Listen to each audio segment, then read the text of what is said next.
us do two things. One, it can actually help us change our belief systems. If we do change our belief systems, then positive thinking becomes an automatic process. So if till today I was thinking that I would not be able to earn money, that level coming from my belief system, that I'm either not good enough at doing what I'm doing, or in general I'm not good. If now I start affirming, and the affirmations have such an effect that I do change my belief system. I may be negative about a lot of things, but if my belief system is I can earn money, I wouldn't have to think about earning money after that. Provided my belief system gets influenced and changed. With a lot of things that we do, we miss this link.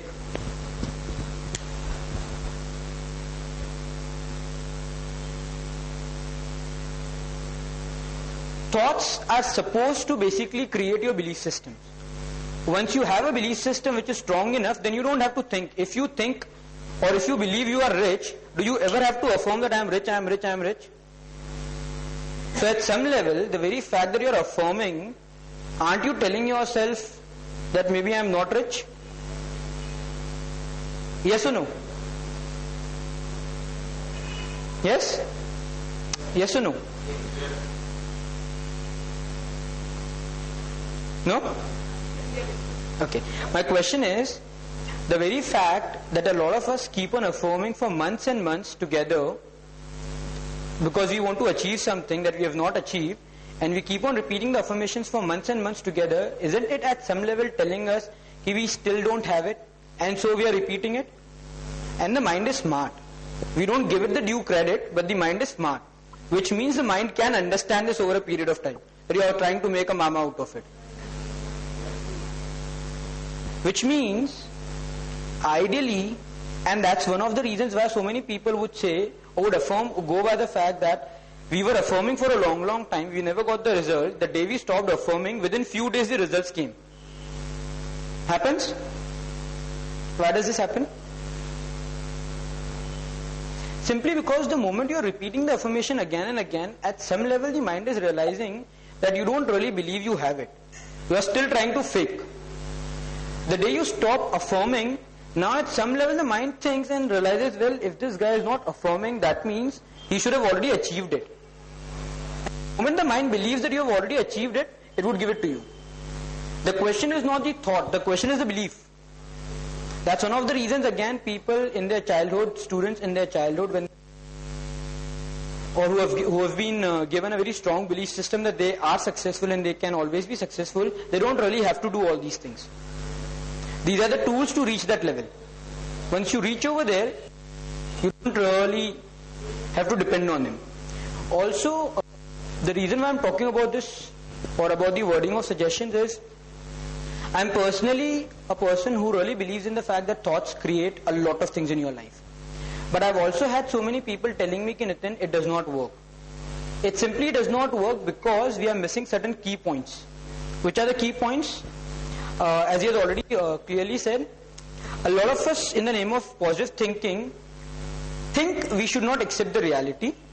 We should keep on saying, no, I have something, even if I don't have it.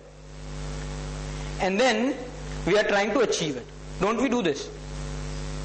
So, which means, okay, I want to achieve, or I want to, let's say, be successful in whatever business I'm doing. Today I am not successful. By means of positive thinking, a lot of people believe you have to just simply keep on repeating to yourself, I am successful, I am successful, I am successful, and you would be successful one day. The problem is, you have not yet accepted the reality today. Unless you accept there is a problem, you can't solve the problem. Can you? Which means, I am in Bombay today, I wish to go to Goa. There is a direct route from Bombay to Goa. For some reasons I have made a mistake, because of which, rather than going to Goa, I have reached Pune. And the route that I knew does not have Pune in between, it's direct Bombay to Goa. Most of us feel that even if you have made a mistake, we should not accept it. No, because that's not a part of positive thinking. Positive thinking means you have to be positive about everything in life. So a lot of people don't acknowledge the fact that they've made this mistake. If you don't acknowledge this, you will always try to find a route from Bombay to Goa, because you don't really accept that you have reached Pune. You are still trying to find a route from Bombay to Goa. You will be able to find the route, because that's not difficult. The problem is you would not be able to take the route because you are not in Bombay, because you are in Pune. Now, if you acknowledge the fact that Pune is easy either to go back to Bombay and go to Goa, or find a new route from Pune to Goa. But you have to acknowledge the fact that, okay, where I am. You can't move beyond the physical truth. So if I'm in Pune, I've made this mistake, sure, positive thinking does not mean that you don't accept the current reality.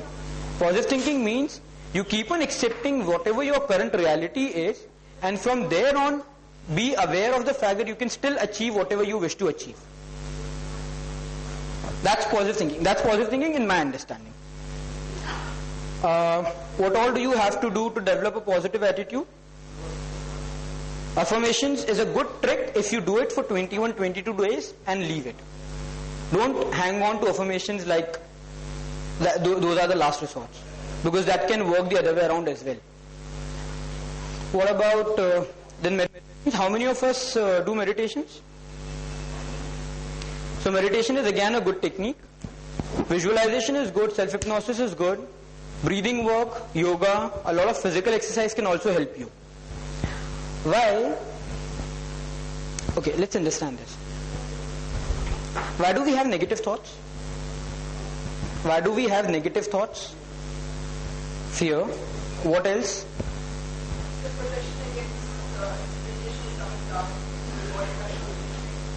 Okay, what else?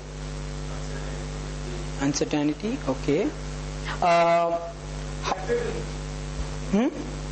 know our capability. If we go beyond that capability, automatically. You know, a major reason for negative thoughts is because frustration, then we don't vent them out. Whenever, okay, do all of us accept the fact that before we evolved as humans, we all were as good or as bad as animals? More or less, basically we lived on instincts. Yeah. Instinctively, what are the two responses that you will have for any crisis? Fight and flight. Fight and flight system works.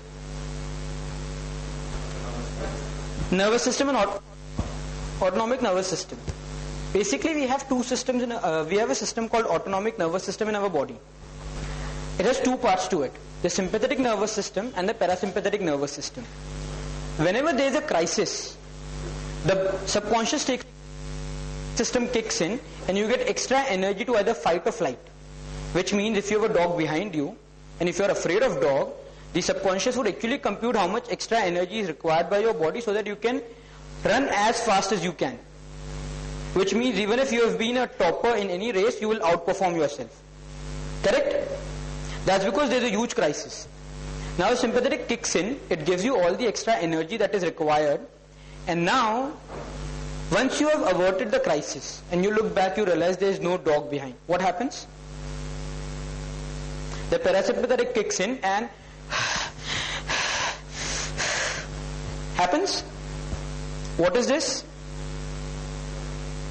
You were at a state of normalcy before the crisis began. As the crisis began, the body gave you extra energy. You used it to run. After you ran and you were able to avert the crisis, there was an extra balance that was left in your body. With the parasympathetic nervous system, the body is throwing out the extra, whichever is left, which means you are not storing any extra energy in your body. As we started evolving, we started thinking, and we came up with a third response. Which is the third response? Freeze, playing dead. How many of us have heard the story of a man facing a bear in a jungle? He cannot fight, he cannot flight, so what does he do? Play dead. He lies on the floor or on the floor and then assumes that the bear would come, smell and feel he's dead, and that's what happens. All of us do that in our life. Where do we do it? Yeah? Without action. What else? Where do we play dead in our lives? And there are a lot of places. Okay, examination hall, procrastination, and how many of us have bosses that we hate